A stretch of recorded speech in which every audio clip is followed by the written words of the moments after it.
काफ़ी पुराने ज़माने की बात है। एक गांव में एक भोला नाम का आदमी रहता था। जितनी उम्र थी उतना भोला की दिमाग नहीं था।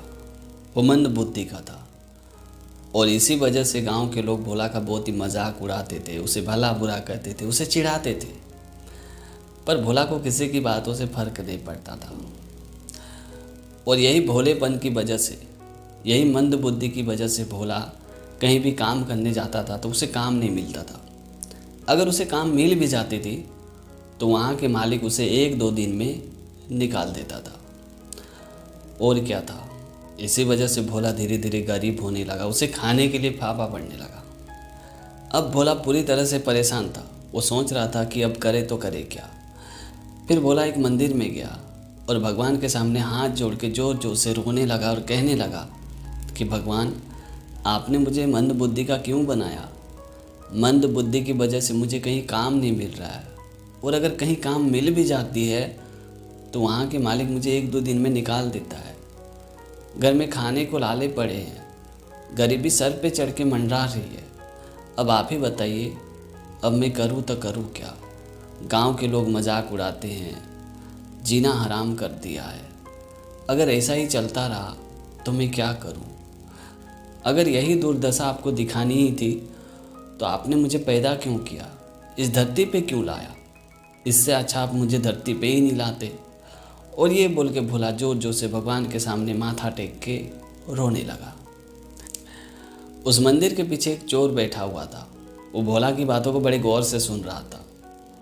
भोला की बातें सुन के उस चोर को बहुत ही तरस आ गई, भोला के ऊपर दया आ गई। तो वो चोर भोला के पास गया और कहा कि भाई तुम टेंशन मत लो, मैं तुम्हें काम दूंगा।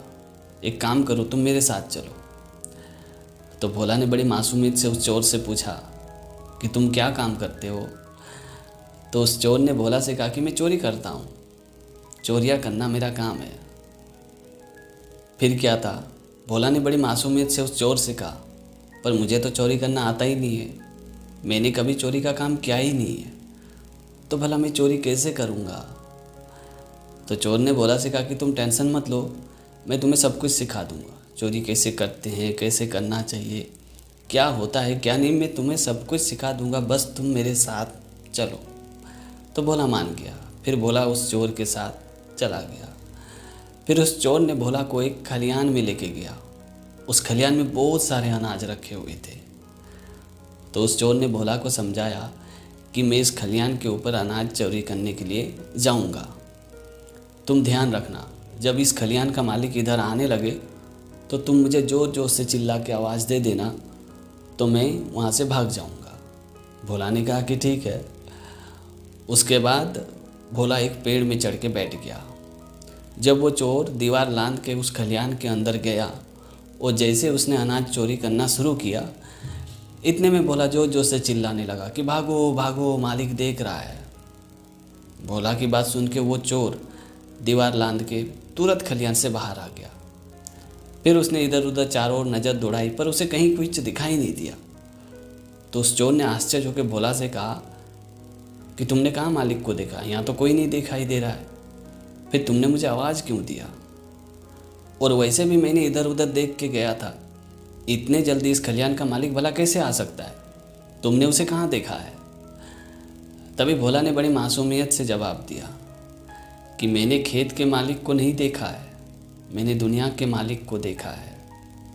भले इस खलियान के मालिक से छुपा के हम लोग चोरी कर सकते हैं, पर दुनिया के मालिक से हम लोग कभी नहीं छुप सकते हैं। वो हर पल हम पर नज़र गड़ाए रखते हैं और आखिरकार अंत में सारा हिसाब किताब वही करने वाले हैं। भोला की ये बात सुन के वो चोर पूरी तरह से हक्का बक्का रह गया। उस चोर की आंखों से आंसू आने लगा। फिर चोर ने भोला से कहा कि दुनिया में बहुत सारे लोगों ने मुझे कहा कि चोरी करना पाप है, चोरी करना छोड़ दो, ये सब गलत काम है, पर मैंने किसी की बात नहीं सुनी। पर तुम्हारी बातों ने मुझे पूरी तरह से बदल दिया है। वाकई में तुम कमाल के आदमी हो। तुम्हारे सीधापन की वजह से भले ही तुम दुनिया से मात खा चुके हो, पर तुम्हारी स्वभाव की वजह से हम जैसे कितने लोगों की ज़िंदगी बदल सकती है, परिवर्तन ला सकती है। उसके बाद चोर ने भोला से कहा कि चलो आज के बाद हम लोग चोरी करना छोड़ देते हैं, नेकी का काम करते हैं। और जितना मिलेगा उसे हम आपस में बांट कर खाएंगे। और इस तरह वो चोर भी सुधर गया और भोला को भी भगवान की कृपा से व्यवस्था मिल गई।